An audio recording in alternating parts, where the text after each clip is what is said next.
That's right. Well, Aaron, these two drafted emails are saved in Jeffrey Epstein's email accounts. They appear to be draft emails from Epstein to itself. It's not actually clear. Pictures appearing to show Andrew Mountbatten Windsor crouched over an unidentified woman are featured in the latest disclosure of files.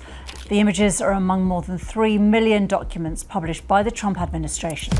Whoa, names you never thought you'd hear in the same sentence as Jeffrey Epstein just surfaced in over 3 million pages of newly released federal documents. And what's allegedly in these files? It's darker than anything we've seen in hip-hop this decade. According to FBI crisis intake forms now public on justice.gov, Jay-Z, Sean Carter himself, was allegedly present in 1996 when a victim claims she woke up in Epstein's Florida mansion during an incident involving Harvey Weinstein. But it gets worse. Pusha T, the so-called moral police of hip-hop, the man who built his entire career on calling out Drake's alleged behavior, is named in these same files as a handler, someone who allegedly drugged victims before they were harmed at parties attended by Weinstein and Epstein's circle. The Department of Justice just dropped the most explosive documents in modern history, and two of hip-hop's biggest names are caught in the crossfire. Nicki Minaj is already going nuclear on Twitter. 50 Cent says he knew all along, and the internet is losing its mind. But here's what nobody else is telling you about what's really in these files, how deep these connections go, and why this might be the biggest scandal to ever hit the rap game. Stay locked in, because by the end of this video, you're gonna understand exactly what went down, who knew what, and why everything you thought you knew about these rappers might be completely different. Let's break this whole thing down. Before we dive into how Jay-Z and Pusha T got tangled up in this mess, you need to understand who Jeffrey Epstein really was and what was happening on that island. Because this isn't just some conspiracy theory. This is documented federal evidence that's been hidden from the public for years. Jeffrey Epstein wasn't just some random wealthy person. This man was a billionaire financier with connections that went all the way to the top. We're talking connections to intelligence agencies, powerful politicians, and the elite of the elite. The type of connections that make investigations disappear and cases get swept under the rug. He purchased Little St. James Island in the U.S. Virgin Islands back in 1998 for $7.95 million. But the locals, they had a different name for it. They called it something I can't say on YouTube, but let's just say it wasn't a compliment. Workers who built structures on the island reported seeing some disturbing things. There were reports of a temple-like structure with a golden dome, underground tunnels, and rooms that had no business being on a private island. Epstein used this island for illegal activities. Along with his associate, Ghislaine Maxwell, he trafficked women and minors to some of the most powerful figures on the planet. Billionaires, celebrities, politicians, tech moguls, royalty. If you had power and money, chances are Epstein had something you wanted. But here's the twisted part that makes this whole operation even more sinister. He wasn't just doing this because he was a criminal. Epstein was collecting evidence. Emails, videos, recordings of these encounters. Hidden cameras were allegedly installed throughout the island and his various properties. He was building a blackmail empire, and every powerful person who stepped foot on that island and engaged in illegal activities became compromised. Think about that for a second. Every politician, every celebrity, every billionaire who went to that island and did something illegal, Epstein had dirt on them. That's how he stayed protected for so long. That's why when he first got caught in Florida in 2006, the case got swept under the rug faster than you can imagine.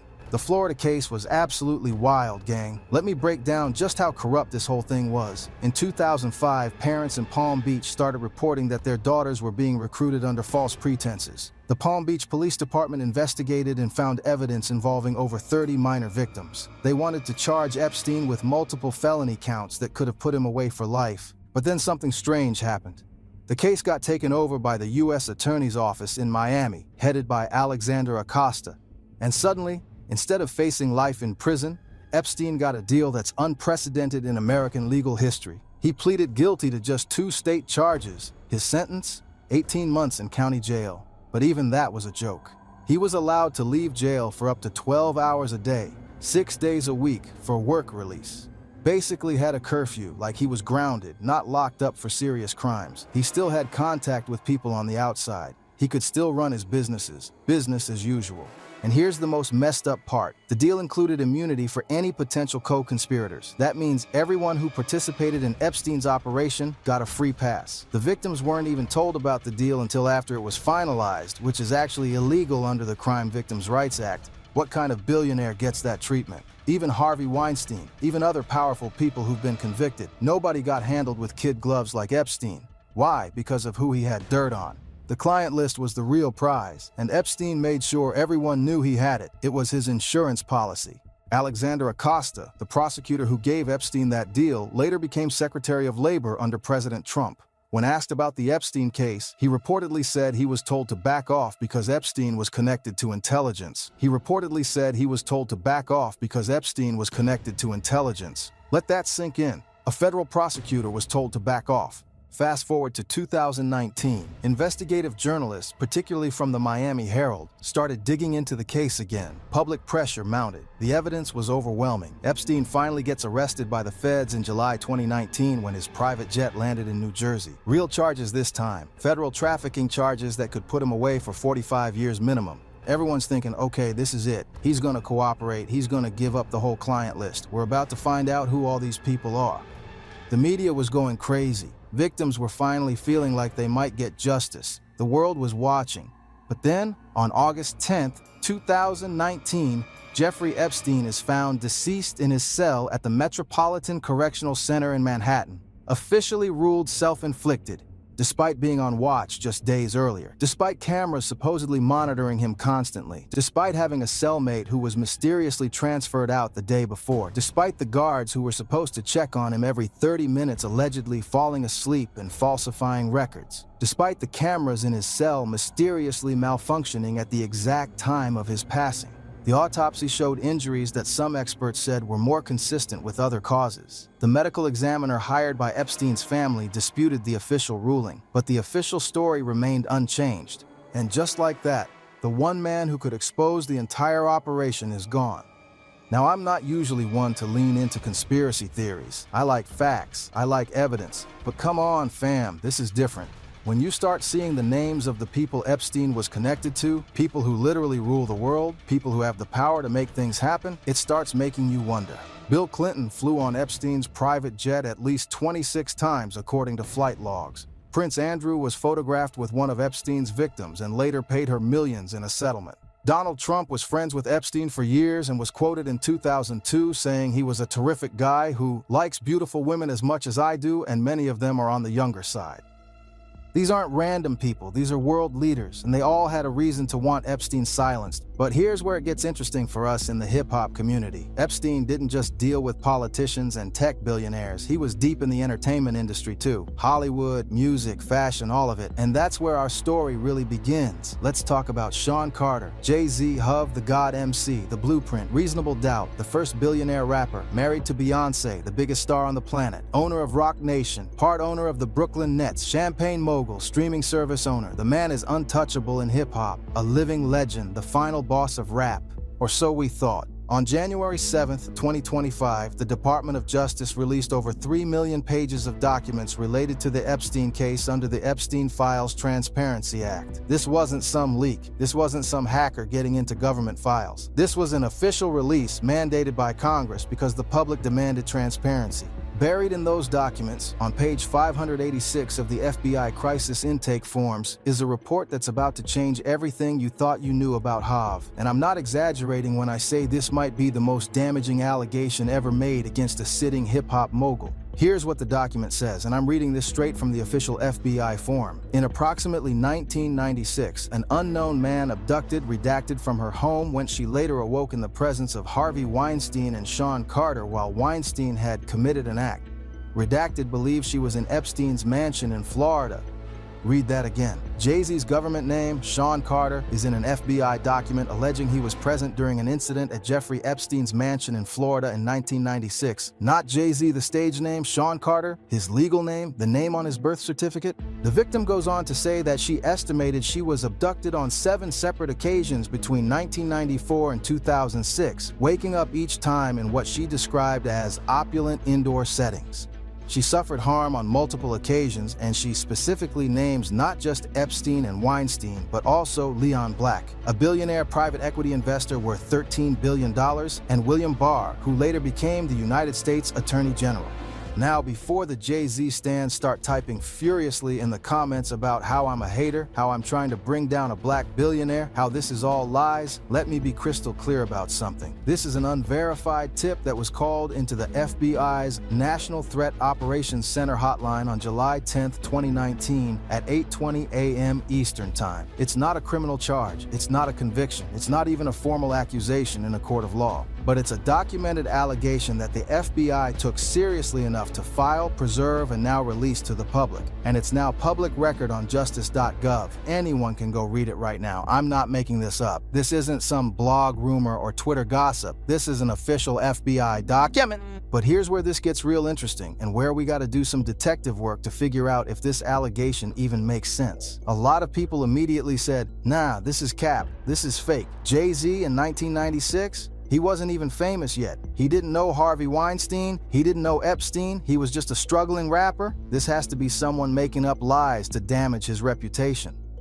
And look, I get that reaction, I really do. In 1996, Jay-Z had just dropped Reasonable Doubt in June. It was his debut album. He was still an underground rapper trying to make it. He didn't have a major label deal. He was independent on Rockefeller Records, which he co-founded with Dame Dash and Kareem Biggs Burke because nobody in the industry would sign him. The album only sold about 43,000 copies in its first week. He wasn't on the radio. MTV wasn't playing his videos. He was far from the mogul he is today. So how would he be at Epstein's mansion in Florida with Harvey Weinstein, one of the most powerful men in Hollywood? It doesn't make sense on the surface, right? But hold up. Let's dig deeper, because the more you look into Jay-Z's history, the more this starts to make a twisted kind of sense.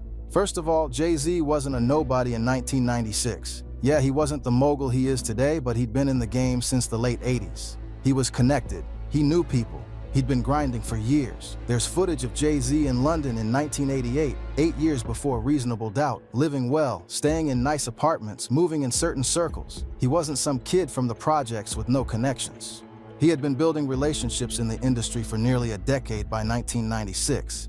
Jay-Z himself has talked about his past as a hustler. He's rapped about it on almost every album. He's built his entire persona around being someone who made it out. But what if those connections from his past open doors to circles most rappers never get access to? Second, and this is crucial, Harvey Weinstein and Jay-Z definitely knew each other.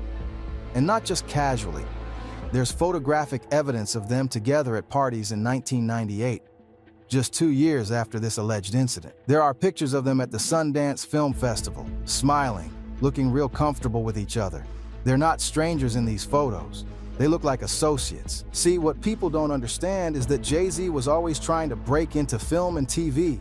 From the very beginning of his career, he had bigger ambitions than just rap. He wanted to be a mogul. He wanted to own things. He wanted power. And he saw Weinstein as a vehicle to do that. Harvey Weinstein was the most powerful man in Hollywood from the 90s through the 2000s. His company, Miramax, was producing Oscar-winning films left and right. Pulp Fiction, Good Will Hunting, Shakespeare in Love, The English Patient, Chicago. If you wanted to get into movies, you went through Harvey. There was no way around him. He was the gatekeeper. And Jay-Z wanted in, bad.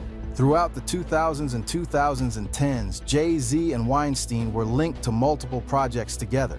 They were at the same industry events constantly. They moved in the same circles. Jay-Z even thanked Weinstein in interviews for helping him understand the film business. This wasn't a casual acquaintance. This was a relationship built over years. But here's where it gets real dark and where we need to talk about Dame Dash. Dame Dash, Jay-Z's former business partner and co-founder of Rockefeller Records, was interviewed on Nick Cannon's podcast about this exact topic, and what he said is revealing. The interviewer asked him point blank, "Did Jay-Z know about what Harvey Weinstein did?" Now, for context, there were allegations about Weinstein that were open secrets in the industry for years before he was finally convicted. Everybody knew. The whole industry knew. It wasn't a secret. And then the interviewer asked the question, so why did Jay-Z work with people who had these allegations against them? Dame's response? He said he confronted Jay about it. He asked him directly, "How you gonna work with people like that?" And according to Dame, Jay basically brushed it off, said it was business. Dame said, "Would you work with someone who hurt someone you cared about? So why would anyone expect me to?" He said that was one of the main reasons he and Jay-Z split up. He couldn't be in business with someone who would work with people who had serious allegations against them. Think about that for a second. If Jay-Z was willing to work with people who had serious allegations against them for business reasons, what else was he willing to overlook? What else was he willing to be around? And here's the thing that nobody wants to talk about. The elephant in the room that the industry has been ignoring for decades. Jay-Z has had questionable associations throughout his career. And while some of these might be unverified rumors, when you see the same pattern over and over again, you gotta start asking questions. And let's talk about some of the relationships that have raised eyebrows over the years. There have been rumors for decades about Jay-Z and Foxy Brown. Foxy herself has made cryptic comments about their relationship over the years. In interviews, she's hinted at a special friendship with Jay-Z that started when she was very young. Wendy Williams, who's been calling out industry behavior since the 90s, repeatedly asked Foxy about her relationship with Jay-Z on her radio show. In one interview, Wendy asked Foxy directly about their relationship, and Foxy didn't give a clear denial. She just smiled and said, "We grew up fast." Nas even referenced it in their legendary beef, making specific accusations in his lyrics. That's a detailed claim, and neither Jay-Z nor Foxy ever really denied it. They just said they were friends and collaborators. But here's the timeline. Foxy Brown was born in 1978. She appeared on Jay-Z's debut album Reasonable Doubt in 1996, when she was 17 or 18. But the rumors suggest their relationship started even earlier. Then there's the situation with Beyoncé. This is the big one, the one nobody wants to talk about because Beyoncé is royalty. She's untouchable, she's the queen. But the facts are the facts. Jay-Z met Beyoncé when she was very young and he was significantly older. They've both confirmed this in interviews. Beyoncé told 17 magazine that they met when she was 18, but later corrected herself and said they actually met when she was 16. They claim they were just friends for a year and a half, talking on the phone, building a foundation. Then they started dating when she was 19. But there are pictures of them together at industry events when she was still a teenager. There's a photo from a party in 1999 or 2000 where Beyoncé looks very young and Jay-Z has his arm around her. She would have been 18 or 19 at most. He was 30.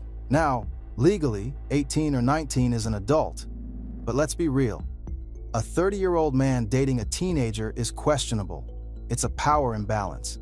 And if they met when she was 16 and started dating when she was 19, that means he was in her life, building a relationship with her for 3 years while she was still a minor.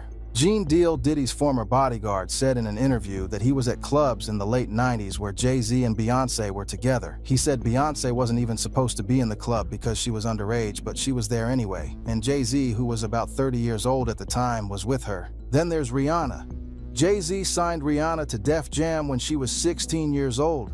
She said in interviews that she was flown from Barbados to New York to audition for Jay-Z. She performed for him in his office, and then he told her she wasn't leaving until she signed the contract. They stayed in that office until 3 a.m. She was 16. He was 35.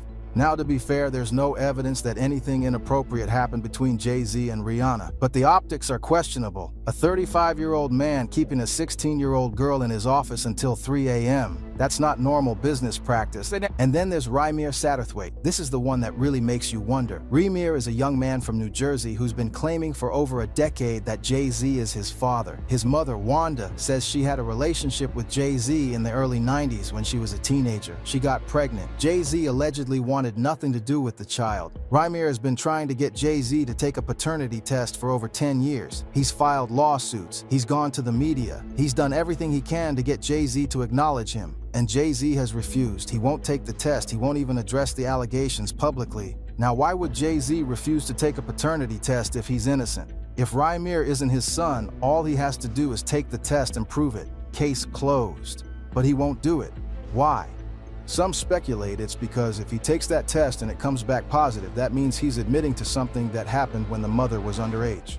Even if the statute of limitations has passed and he can't be criminally charged, it would damage his reputation. It would damage his marriage. It would damage his legacy. So he refuses. He stays silent. And Rymir keeps fighting for acknowledgement. When you look at all of this together, the various relationships with young women throughout his career, the associations with people like Harvey Weinstein and R. Kelly despite knowing about allegations against them, the refusal to take a paternity test, you start to see a pattern. Is every single one of these allegations true? Maybe not. Are some of them exaggerated or taken out of context? Possibly. But where there's smoke, there's usually fire. And there's a lot of smoke around Jay-Z. So when you see his name in the Epstein files, when you see an FBI document alleging he was present during an incident at Epstein's mansion in 1996, it's not as shocking as it should be, because the pattern was already there, we just didn't want to see it. The victim in the FBI report said she was abducted 7 times between 1994 and 2006. 7 times she woke up in opulent indoor settings being harmed. She named Jay-Z, Harvey Weinstein, Leon Black, and William Barr as people who were present during these incidents, and those aren't random names. Leon Black is a billionaire who's been accused by multiple women of serious misconduct connected to Epstein.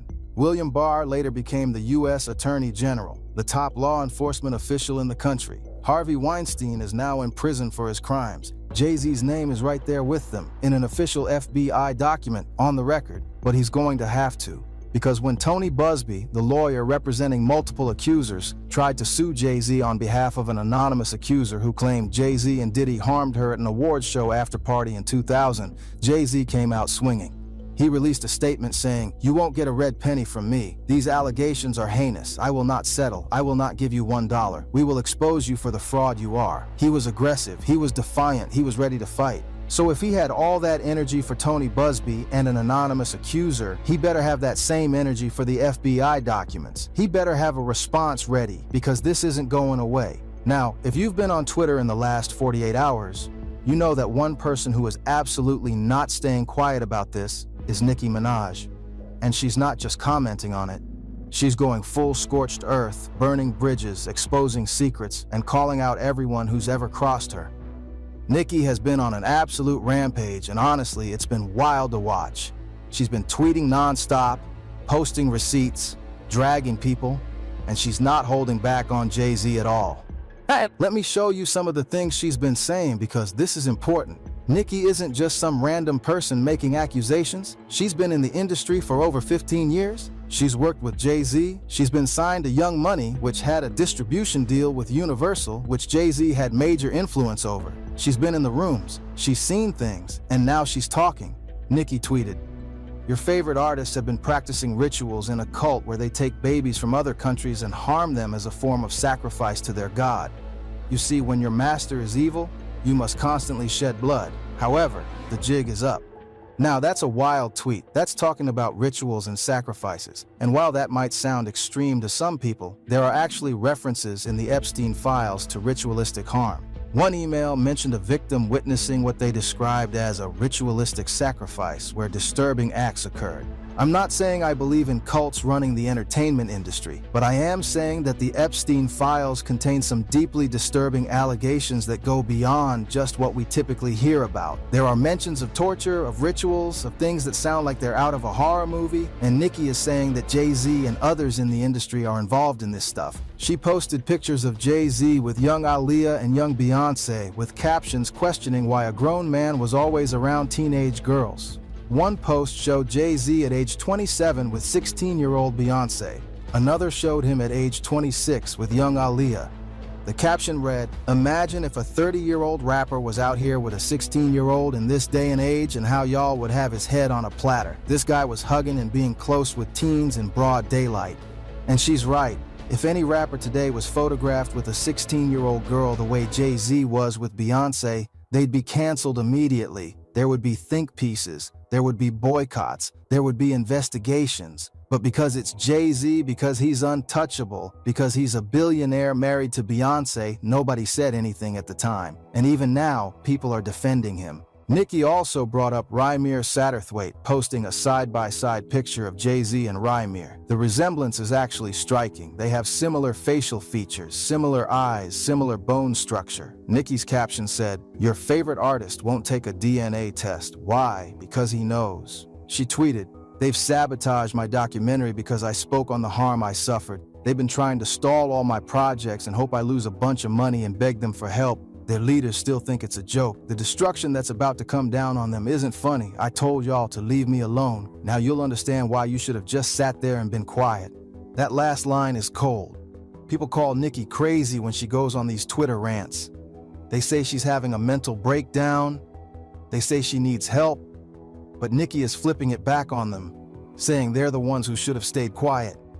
Now, why is Nicki going this hard? Why is she risking her career, her reputation, her relationships in the industry to expose Jay-Z? Because she's been a victim of the industry's dark side herself. She's been blackballed, sabotaged, and silenced for years. She's talked about how her documentary was shelved, how her album rollouts were interfered with, how radio stations were told not to play her music, how streaming services buried her songs in the algorithm. And who has that kind of power in the music industry? Jay-Z. He owns Roc Nation, one of the biggest management companies in music. He has ownership stakes in streaming services. He has relationships with every major label, every major radio programmer, every major media outlet. If Jay-Z wants you gone, he can make it happen. Nicki has also aligned herself with Trump's administration recently, which has given her a different kind of protection. Whether you agree with that move or not, it's strategic. She's putting herself under the protection of people who are outside the entertainment industry's power structure, people who can't be controlled by Jay-Z or anyone else in music. At Trump's Treasury Department summit, Nicki appeared alongside Trump and his advisors. She's been vocal about supporting certain Trump policies. And while that's gotten her criticized by a lot of people, it's also given her the freedom to speak out without fear of industry retaliation. She's been going at everyone who's ever crossed her. She called out Trevor Noah, saying he refuses to be honest about his personal life when everyone in the industry knows the truth. Trevor Noah had made a joke about Nicki being pro-Trump at the Grammys. The camera panned to Jennifer Hudson, and you could see her looking away, not laughing. She wanted no part of that joke, but Chrissy Teigen was cracking up, and Nicki called her out too, saying Chrissy has her own secrets. She went at Lizzo, saying, Lizzo lost 300 pounds just to sell 300 albums, so now she has loose skin and a flop album and legal issues. That's referring to Lizzo's recent legal troubles. Former dancers sued Lizzo for creating a hostile work environment. The case is still ongoing, but Nicki is using it to point out the hypocrisy. Lizzo was out here acting like she was all about body positivity and empowerment, but behind the scenes she was allegedly mistreating her employees. Nicki also went after Billy Porter because Billy said negative things about her for being pro-Trump. Nicki responded with insults about his name and career. She even called out Jimmy Kimmel for wearing blackface in old sketches, retweeting photos of Kimmel in blackface characters. Kimmel had made a joke about wanting Cardi B to attack Nicki with a shoe again simply because Nicki is Team Trump. But her main target has been Jay-Z. She keeps coming back to him. She keeps posting about him. She keeps bringing up his past. She posted, "You understanding that these people have been harming children as a way of gaining and maintaining power? If you ever support them again, you're just as guilty as they are. Maybe it's time for me to do some story time since I was trying not to say what I know, yet they continue to attempt bullying." That's a threat. She's saying she knows things. She's saying she's been holding back. But if they keep coming for her, she's going to tell everything. She also said, "I won't be releasing an album until my contract is renegotiated and until I tell you about all the sabotage." So she's not even releasing music right now. She's focused on exposing the industry. She's focused on getting revenge on everyone who's wronged her. And Jay-Z is at the top of that list. The thing is, Nicki has credibility. She's been right about things before. She called out the industry's treatment of female rappers years before it became a mainstream conversation. She called out the Grammys' bias against hip-hop. She called out streaming services for manipulating numbers, and she was proven right every time. So when she says Jay-Z is involved in dark stuff, when she says the industry has been sabotaging her, when she says there are rituals and harm happening behind the scenes, people are listening because she's been right before. And with the Epstein files now public, with Jay-Z's name literally in FBI documents, Nicki's allegations don't sound so crazy anymore. Now let's talk about the other name that shocked everybody when these files dropped. Pusha T, King Push, the coke rapper, the man who built his entire career on moral superiority and calling out other rappers for their behavior. The guy who exposed Drake for having a secret child and questioned his character in one of the most vicious diss tracks in hip-hop history. The same dude who's been acting like the conscience of hip-hop for the last decade, always taking the moral high ground, always acting like he's better than everyone else. Yeah, that Pusha T. According to the same FBI crisis intake document that mentions Jay-Z, there's a section about Pusha T that's even more disturbing, and the allegations against him are different. He's not just accused of being present during harm, he's accused of being a handler. Let me read you exactly what the document says. On each occasion, redacted, believes she was drugged, clouding her memory. Redacted attributed the drugging as frequently performed by persons assigned as handlers, whom she described as persons who established friendships with the victims. Among her handlers, Redacted identified the artist Pusha T. Now, for those who don't know what a handler is in the context of trafficking, let me explain. A handler is someone who befriends the victim, gains their trust, makes them feel safe and comfortable. And then, once that trust is established, the handler drugs them and delivers them to the perpetrators.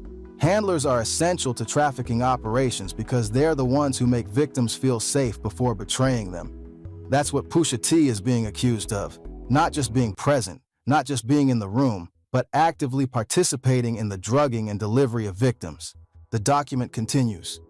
In approximately 2007, Redacted attended a party following an invitation from an unknown man who approached her as she walked down the street. Weinstein and Pusha T also attended the party and drugged her before engaging in harmful acts. Weinstein and Pusha T also attended the party and drugged her before engaging in harmful acts. That's the year Pusha T and his brother Malice were still together as Clips. They had just dropped their album Hell Hath No Fury in 2006. They were on the come-up, and according to this victim, Pusha T was at a party with Harvey Weinstein where they drugged and harmed her. Now, just like with Jay-Z, this is an unverified allegation. It's not a criminal charge, but it's documented by the FBI, and it raises serious questions. First question, was Pusha T really hanging out with Harvey Weinstein in 2007? Because if he was, that's a connection nobody knew about. Weinstein was a movie mogul. Pusha T was a rapper from Virginia. How did those worlds collide? Well, here's the thing. Pusha T has always bragged about his past in the drug game. He's rapped about moving kilos of cocaine for decades. That's his whole brand. I'm the coke rapper. I sold more drugs than anyone. But what if that wasn't just rap? What if Pusha T really was connected to a larger network?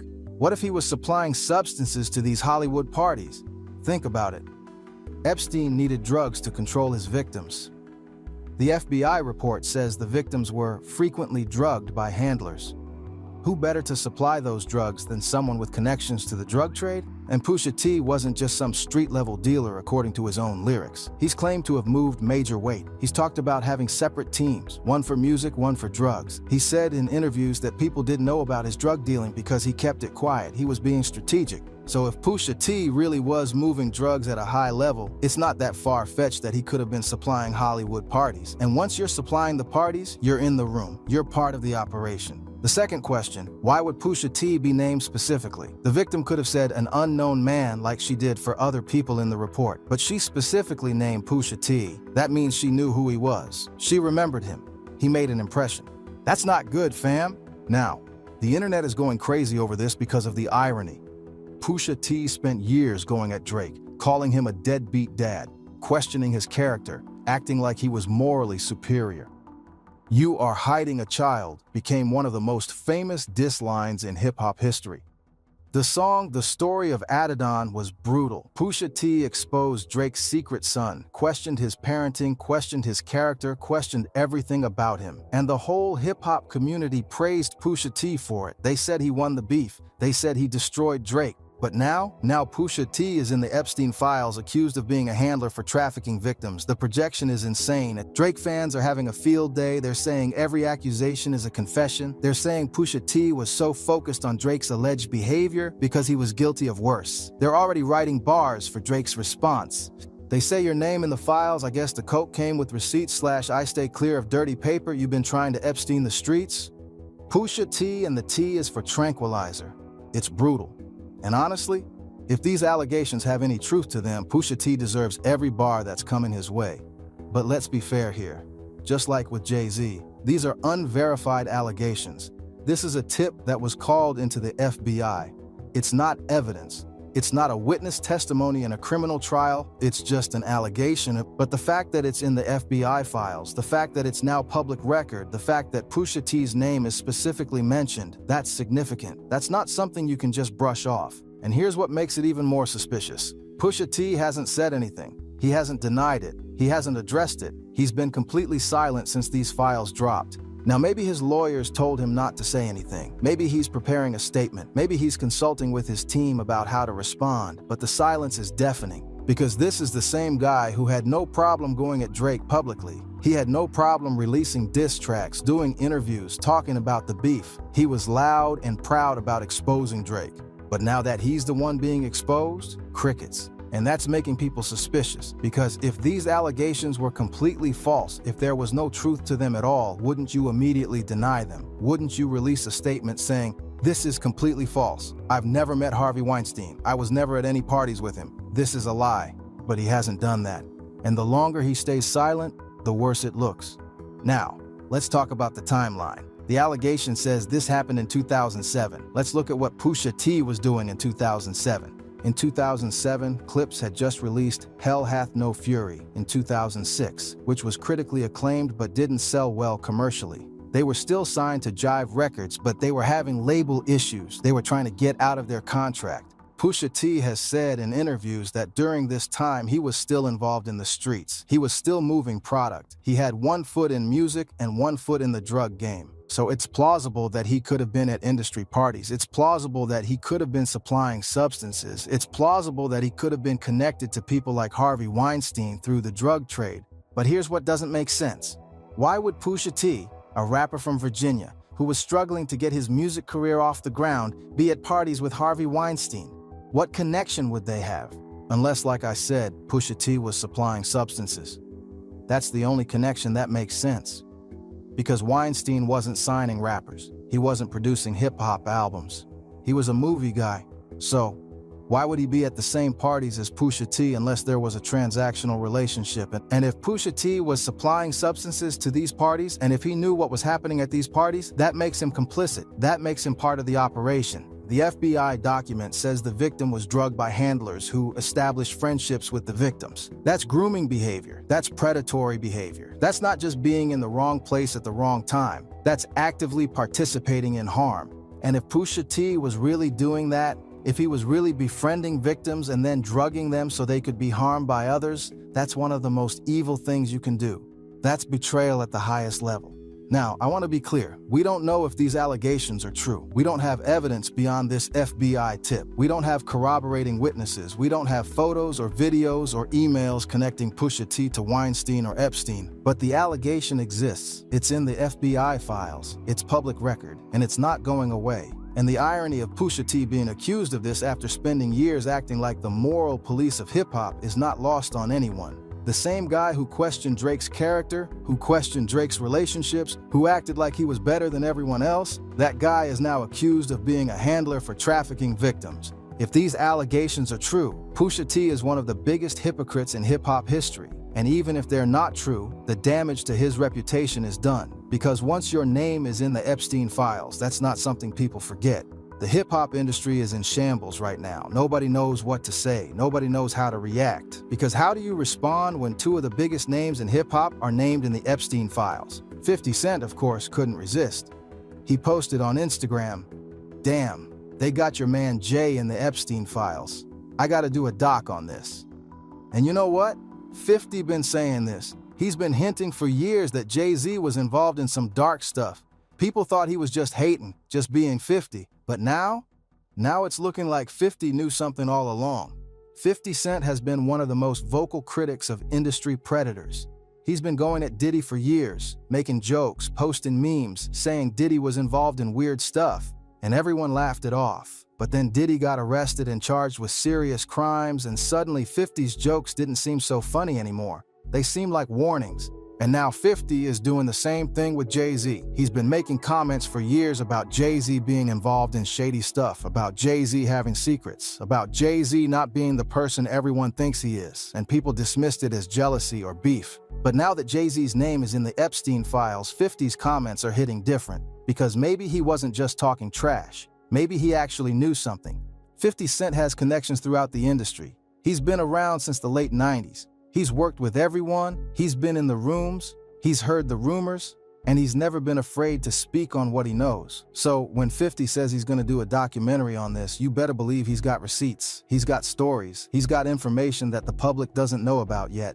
And that should terrify Jay-Z, because 50 Cent is relentless. When he goes after someone, he doesn't stop. He's been going at Diddy for years, and look where Diddy is now. If 50 decides to really go after Jay-Z, it could get ugly. Trevor Noah made a joke about Nicki Minaj being pro-Trump at the Grammys. The camera panned to Jennifer Hudson, and you could see her looking away, not laughing. She wanted no part of that joke. She knew better than to get involved in anything related to this situation. But Chrissy Teigen was cracking up, and Nicki called her out too, saying Chrissy has her own skeletons in the closet. And you know what? Chrissy Teigen does have some questionable tweets from her past that resurfaced a few years ago. Tweets about children that were extremely inappropriate. She deleted thousands of tweets and claimed they were jokes taken out of context.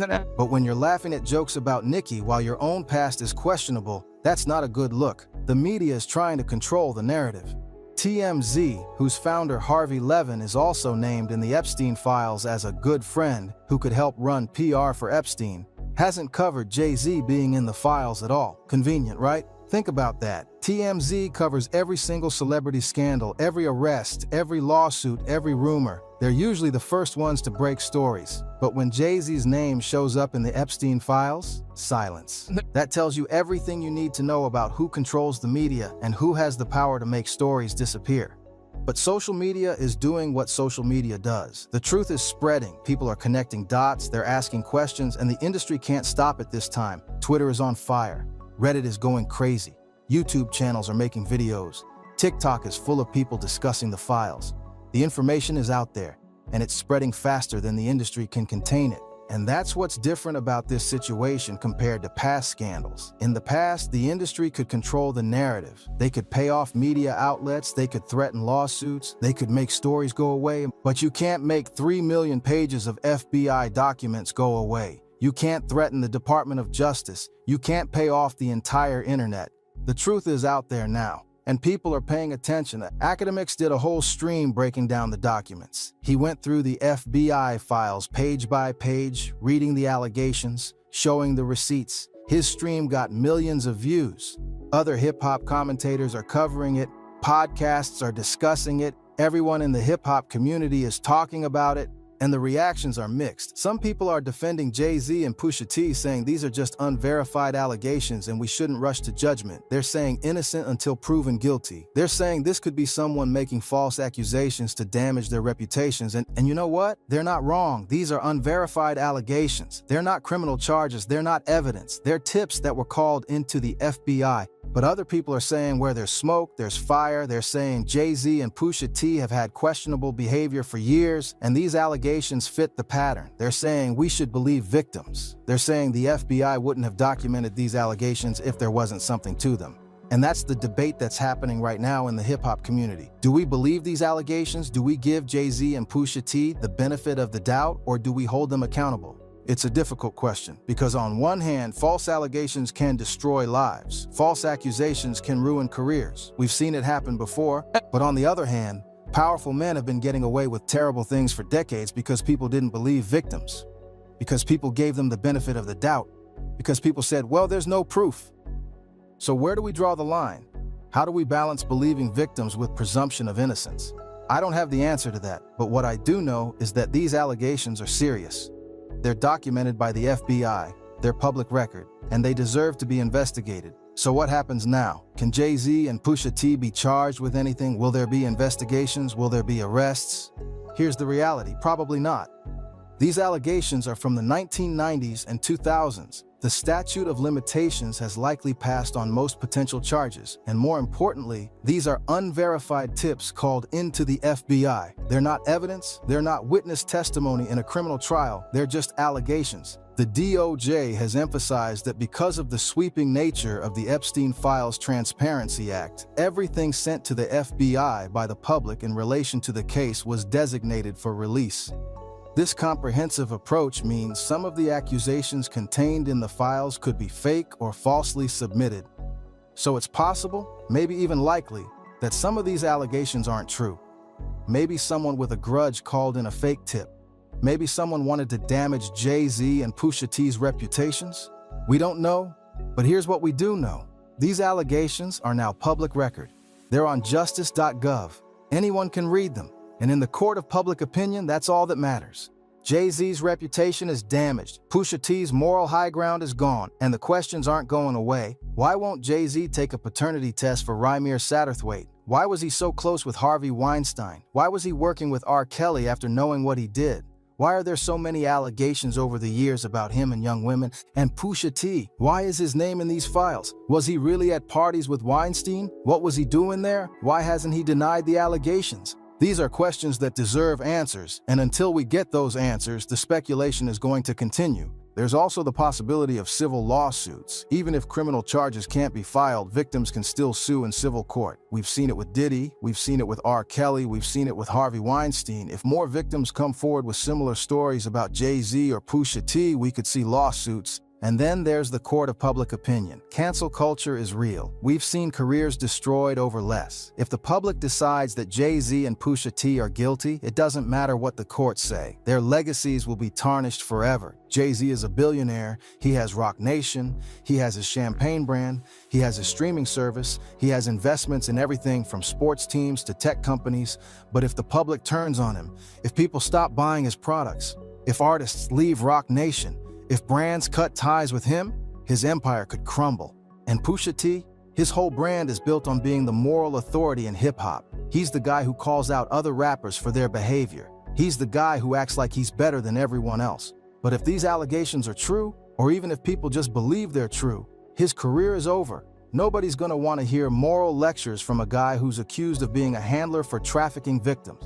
The Grammy performance that Clips was supposed to do, that might get canceled. The Coachella performance, that might get canceled. The Vatican performance they just did, that's gonna look real bad in hindsight. Record labels might drop them. Streaming services might remove their music. Radio stations might stop playing their songs. Brands might cut endorsement deals. This is serious, fam. This isn't just some beef or some drama. This is potentially career-ending stuff.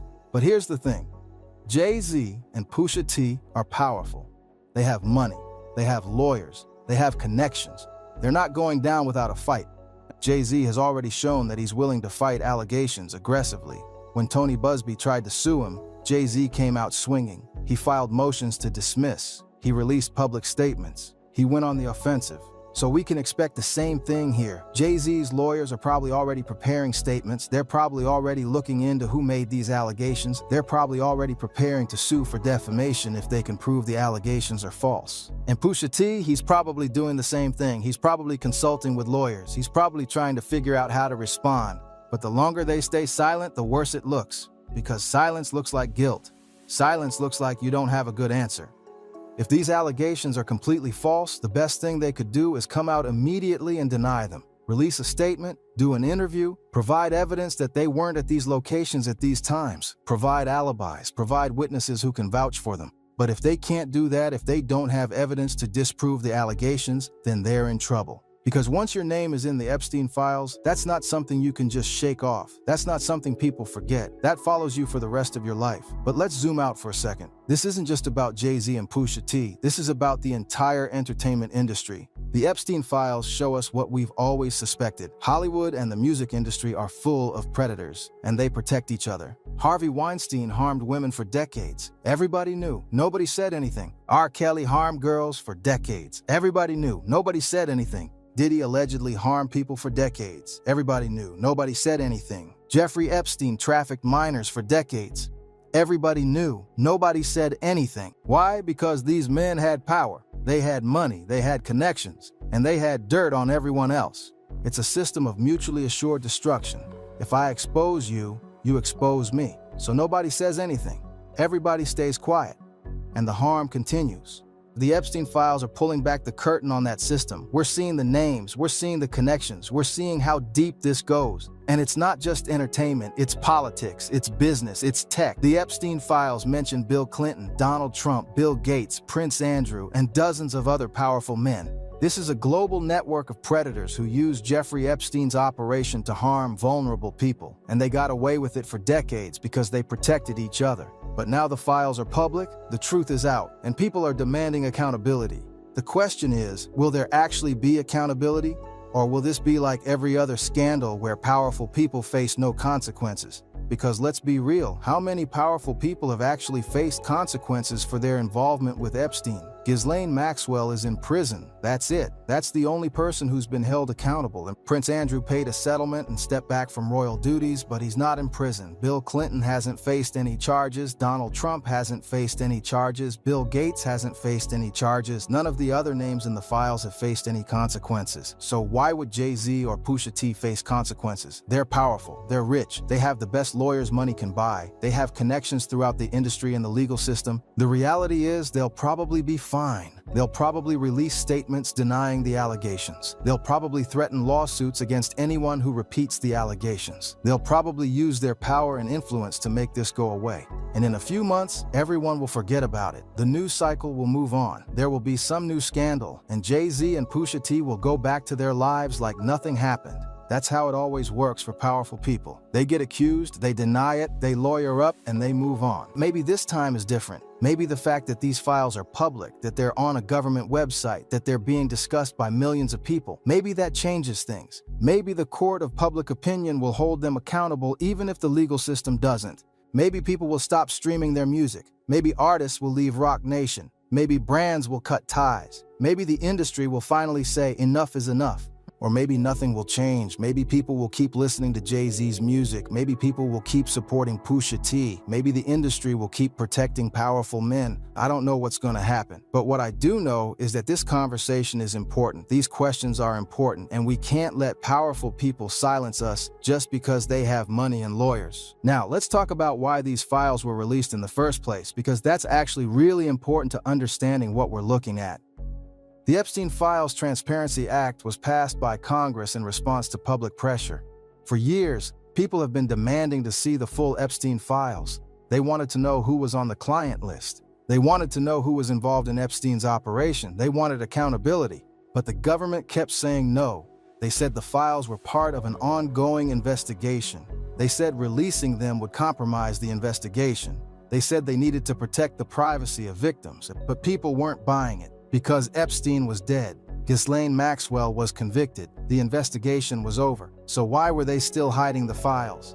Eventually, Congress passed the Epstein Files Transparency Act, which mandated the release of all documents related to the Epstein case. And that's why we're seeing these files now.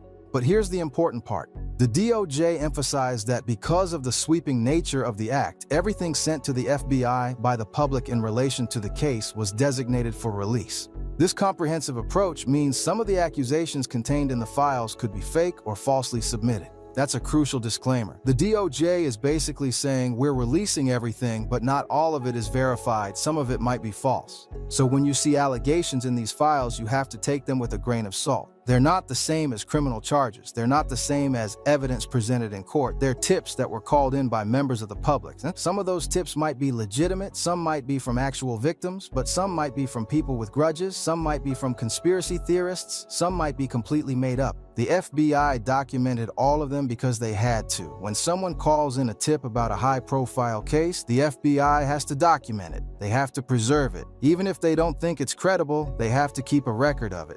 And now, because of the Transparency Act, all of those records are public. So when you see Jay-Z's name in the files, or Pusha T's name, or anyone else's name, you have to ask, is this a credible allegation from a real victim? Or is this someone making stuff up? We don't know. And that's the problem. The DOJ released everything without vetting it, without verifying it, without investigating it. They just dumped 3 million pages of documents and said, here you go, figure it out yourselves. And that's created chaos, because now everyone's name is being dragged through the mud, whether the allegations are true or not. Some people think that's fair. They think powerful people have been getting away with terrible things for too long, and it's about time they face some consequences, even if it's just public scrutiny. Other people think it's dangerous. They think releasing unverified allegations is irresponsible. They think it could ruin innocent people's lives. Both sides have a point. On one hand, powerful people do get away with terrible things. And sometimes public pressure is the only way to hold them accountable. If the legal system won't do it, maybe the court of public opinion will. On the other hand, false allegations can destroy lives. Once your name is associated with Epstein, even if the allegations are false, that stain never goes away. People will always wonder. People will always have doubts. So what's the right answer? I don't know. But what I do know is that we need to be careful. We need to look at these allegations critically. We need to ask questions. We need to demand evidence. We can't just assume everyone named in the files is guilty, but we also can't just dismiss all the allegations as fake. The truth is, probably somewhere in the middle. Some of the allegations are probably true, some are probably false, and we need to do the work to figure out which is which. So where does this leave us? Jay-Z and Pusha T are named in the Epstein files. The allegations are serious, the connections are real, but the evidence is unverified. We don't know if these allegations are true. We don't know if Jay-Z and Pusha T will face any legal consequences. We don't know if more victims will come forward. What we do know is that the hip-hop community is watching. The world is watching, and the questions aren't going away. For years, Jay-Z has been untouchable. The blueprint, the mogul, the billionaire. But now his name is in the same documents as Jeffrey Epstein and Harvey Weinstein. That's not something you just brush off. And Pusha T, the man who built his career on calling out Drake's character, is now accused of being a handler for trafficking victims. The irony is almost too much to handle. This is the biggest scandal to hit hip-hop in years, maybe ever. And we're just at the beginning. More files are going to be analyzed. More names are going to come out. More victims might speak up. The question is, are we ready to hold our heroes accountable? Are we ready to admit that the people we've been idolizing might not be who we thought they were? Because that's what this is really about. It's not just about Jay-Z and Pusha T, it's about all of us. It's about the culture we've created that allows powerful men to get away with terrible things.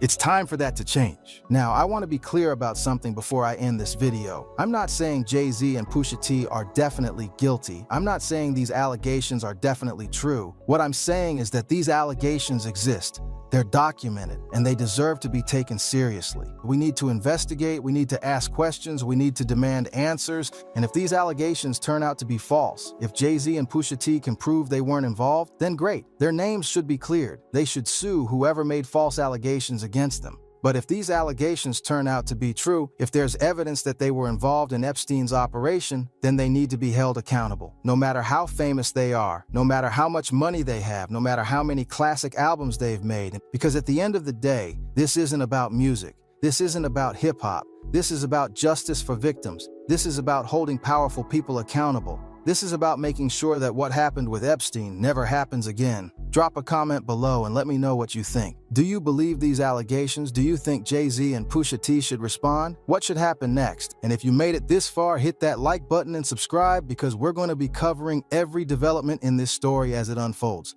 This is the biggest story in hip-hop right now, and you heard it here. Stay safe out there, gang, and remember, not everyone who smiles in your face is your friend. Some of them might be hiding dark secrets. Peace.